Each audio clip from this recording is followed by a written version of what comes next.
Hey everybody, a very short but intricate little reading from the 18th century English poet and mystic William Blake. So Blake wrote philosophical or mystical texts, and I wanted to refer to a few here. One, which is that there is no natural religion, in which he talks about how the senses, if we look at them carefully, we can intuit something beyond the senses. And when we look at reason, we can intuit something beyond reason. And then in a third short text, that all religions are one, he talks about how all of this points to what he calls the poetic genius, this idea of a spirit that underpins all. And all religions are nothing but different expressions of that poetic genius as understood by different peoples. So here we go, just to give it a read.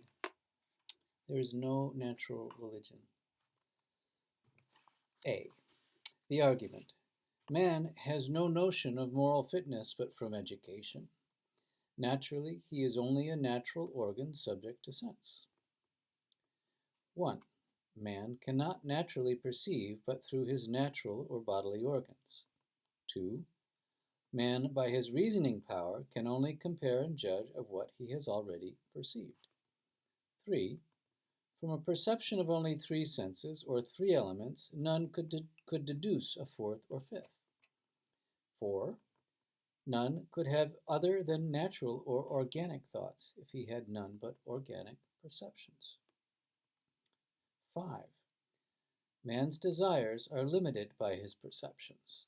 None can desire what he has not perceived. 6.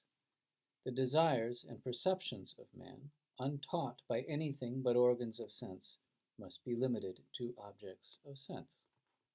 Conclusion.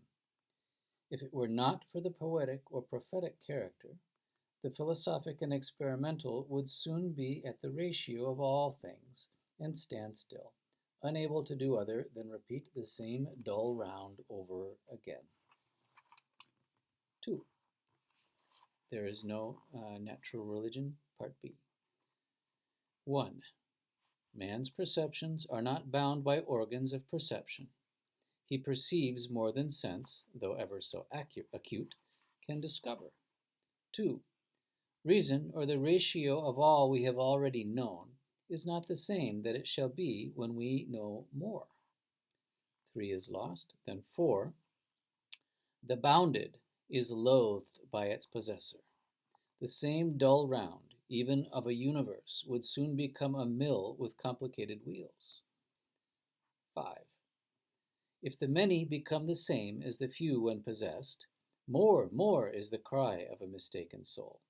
Less than all cannot satisfy man. 6. If any could desire what he is incapable of possessing, despair must be his eternal lot. 7. The desire of man being infinite, the possession is infinite, and himself infinite. Application.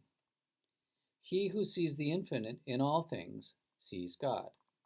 He who sees the ratio only sees himself only. Therefore, God becomes as we are, that we may be as he is. Okay, so far so good. You might need to go back and listen to that one again. And then all religions are one, and it's subtitled The Voice of One Crying in the Wilderness. The argument. As the true method of knowledge is experiment, the true faculty of knowing must be the faculty which experiences. This faculty I treat of. Principle the first. That the poetic genius is the true man, and that the body or outward form of man is derived from the poetic genius. Likewise, that the forms of all things are derived from their genius, which by the ancients was called an angel and spirit and demon. Principle the second. As all men are alike in outward form, so, and with the same infinite variety, all are alike in the poetic genius. Principle the third. No man can think, write, or speak from his heart, but he must intend truth. Thus, all sects of philosophy are from the poetic genius, adapted to the weaknesses of every individual. Principle the fourth. As none by traveling over known lands can find out the unknown, so from already acquired knowledge man could not acquire more. Therefore, a universal poetic genius exists. Principle the fifth. The religions of all nations are derived from each nation's different reception of the poetic genius, which is everywhere called the spirit of prophecy. Principle the sixth. The Jewish and Christian testaments are an original derivation from the poetic genius. This is necessary from the confined nature of bodily sensation. Principle the seventh. As all men are alike, though infinitely various, so all religions, and as all similars, have one source. The true man is the source, he being the poetic genius. So you may find some interesting parallels with Vedanta there, or with mystical philosophy generally. I thought it was interesting, so I shared it. I hope you're all well, and we will see you Saturday.